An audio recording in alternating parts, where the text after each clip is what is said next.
Hello everyone and welcome to a really awesome game from round 3 of this year's European Championship. It's Denis Kadric of Montenegro versus Jules Moussard of France, and it's really a wild game. It's basically an Immortal Zugzwang game, but not really, because one of the players also gets checkmated very quickly.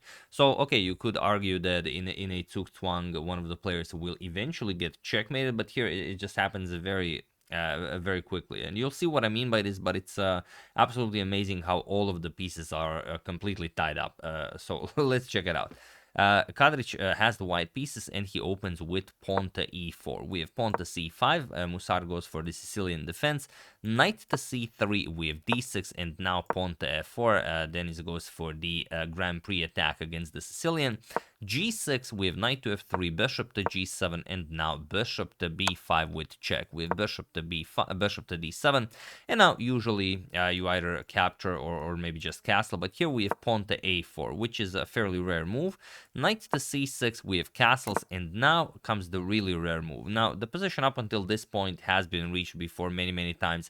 Magnus Carlsen had it against Anish Giri, Vasily Ivanchuk had it against Topalov, Piorin had it against Wojtaszek, Forster had it against Garry Kasparov, so many times before in many notable games we've seen this position, but usually you will see e6 or knight to f6, or you will see a6 here. But here we have knight to d4, and this is very rare. Only a few games in the database with this move. We have d3, and now pawn to e6. Here bishop captures on b5 and knight to h6 are known move, but after pawn to e6 we have a completely new game. So let's see how it continues. We have pawn to e5, already slightly unpleasant, as you do have to deal with your d6 pawn hanging. So knight captures on b5, as you did put your knight on d4, a captures, and now pawn to d5. Moussard says, thank you for the extra space, I can grab in the center. We have pawn to d4, and now pawn to b6. We have bishop to e3, and now queen to c8. Rook to a6, not allowing black to advance the pawn to a5, and preparing to maybe double up or even triple up on the a file. Pawn to c4, and now queen to a1. We have queen to c7, and now comes bishop to f2. Probably Denis doesn't want the bishop to be a target on e3, but also once you see what he's preparing, it also makes sense for the bishop to cover the e1 square, as you'll see. Knight to e7, the knight might be useful on c8 to guard the a7 pawn. Queen to a3, preparing for rook to a1, and now bishop to c8, chasing away the rook. Rook to a4, and now we have bishop to f8, threatening all sorts of nasty discoveries here.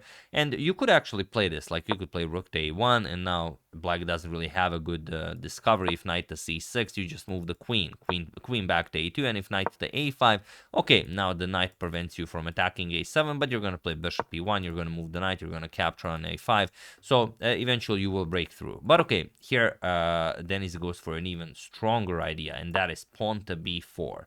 And now look at this. C captures on b3, c captures, and bishop to d7, going after the b5 pawn. The problem is here you have to really calculate what happens if you take the free knight. And if the knight is free, we don't know that.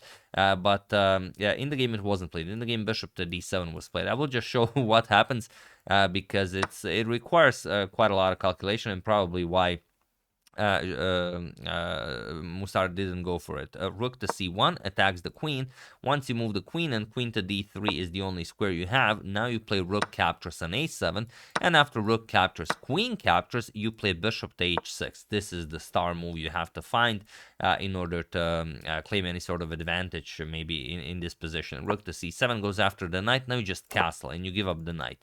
Rook captures on e7, you give back the piece, but now you play bishop captures on f4, and you are back in the game, and most likely even better. This is now a weakness. This is a weakness. Your pieces are excellent. Okay, the light square bishop is a bit weird, but you can't have everything. Once you eliminate these pawns on light squares, maybe the bishop can come back into the game. However, in the game, bishop to d7 was played. Gilles did not want to go after this knight on c3, and now rook to c1. And now it's very, very hard for black to play this. Queen to b7, we have queen to a2, and now bishop to g7, hoping to castle, but just rook to a1, threatening rook captures on a7. So queen to c7, now definitely threatening to pick up the knight, and bishop to e1, defending the knight. We have knight to c8, now guarding the a7 pawn, and queen to a3, stopping castle. So bishop f8 attacks the queen, queen back to c1, and now bishop to e7, but now rook 4 to a2, inviting black to castle. But if black castles, it's pretty much resigns. If you castle f5, and that's it, doesn't matter, g captures or e captures, you're gonna play queen to h6, and once the knight comes to g5, it's all over. The way you do it is, of course, bishop d2 to g5, you challenge the bishop, and then the knight comes to g5. So after this rook 4 to e2, we have queen to b7, and now queen to e3. We have pawn to h6, now comes queen to d3, and now king to f8, going for artificial castling here. h3, king to g7, and now pawn to g4. We have pawn to h5, rook to g2, now aligning the rook nicely with the king on the g file, king back to f8, and now bishop to d2. We have bishop to d8, and now knight to d1.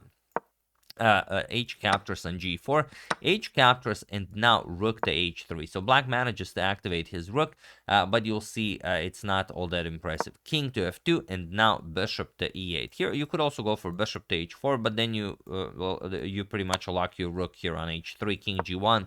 Again, there's nothing here for black. So after king f2, bishop to e8 was played, and now look at black's pieces. This is no way to play. This is no way to play chess. Knight to c3.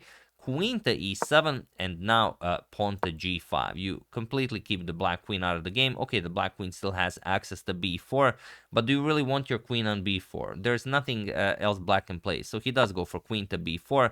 Now white could go for some nasty discoveries here, but that's not even the strongest move for white. Look at this, rook h2. Rook captures with check, knight captures, and now queen captures on b3. White even gives up a pawn, but now knight to g4. And there's no move black can make in this position. There is no move. None of the pieces can enter the game, and the only move you can make, otherwise you're just waiting for the knight to come to f6, is queen to c4. So he offers a queen trade.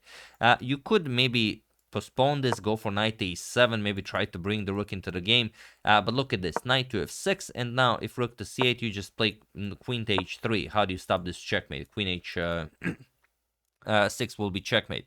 So knight to g8, let's say you do this, now comes queen to h8, now you threaten queen captures knight here, and if bishop captures, you just play g captures, and now you cover both the g7 and the e7 squares.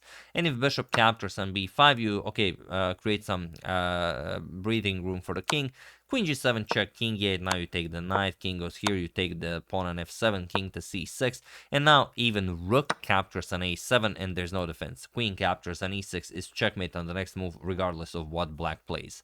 So that's why you really don't have a move here. Queen to c4 was played, but the queen trade doesn't help black in any way. So queen captures, d captures, now rook to h1, going after that h8 square. King to e7, king to g7 isn't much better, just knight to f6, and then rook to h7, so nothing happening there. Now comes knight to f6, bishop to c7, and here we have knight c to e4, and it was in this position on move 44 that Jules Moussard resigned the game. As there is nothing more to be done here. The problem is now that the knight moved, there is no defense against bishop to b4. Whatever you play bishop to b4 just ends the game. And even if you try to give your king some squares, bishop b4 check, and you cannot defend. King to d8, rook to h8 check, bishop to e8, and now, rook captures on e8 will be checkmate. Or if you maybe try to play pawn to a5, which makes sense, you cover the b4 square, just b captures on a6 en passant, and again there is no move you can make. Everything is exactly the same. You're gonna have to give up a piece or something just to be able to get back into the game, because if you capture, then it's a very similar checkmate. Rook to h8 first, going after the bishop, and once you move the bishop, then of course bishop to b4 check is game over. Bishop to d6, you have to put something in between because the king has no squares. Bishop captures, knight captures on d6, and now a spectacular e captures on d6 would have been checkmate. But of course none of this was happened over the board, as on move 44 Jules Moussard resigned the game. there's nothing more to be done here. But yeah, I mean, look at this position. You will not see this, especially in a game between such strong players. Jules Moussard being almost a 2700 player. This is an absolute positional masterpiece by Denis Kadric. Make no mistakes there. That's the game. Hope you guys enjoyed it. Very, very nicely done. Truly a modern immortal Zugzwang. I would like to thank Funky Monk, Ravishing Reptiles YouTube, Sekanka Travel and Tour Safaris, Jordan Smith, and Seshadri Rajan for your contribution to my channel. Thank you a lot. I really appreciate it. As usual, you can check 2 of my previous videos here. Thank you for watching, and I will see you soon, continuing the coverage of the European Championship and everything else that's happening in the chess world. So thank you all. I will see you soon, and have an excellent rest of your day.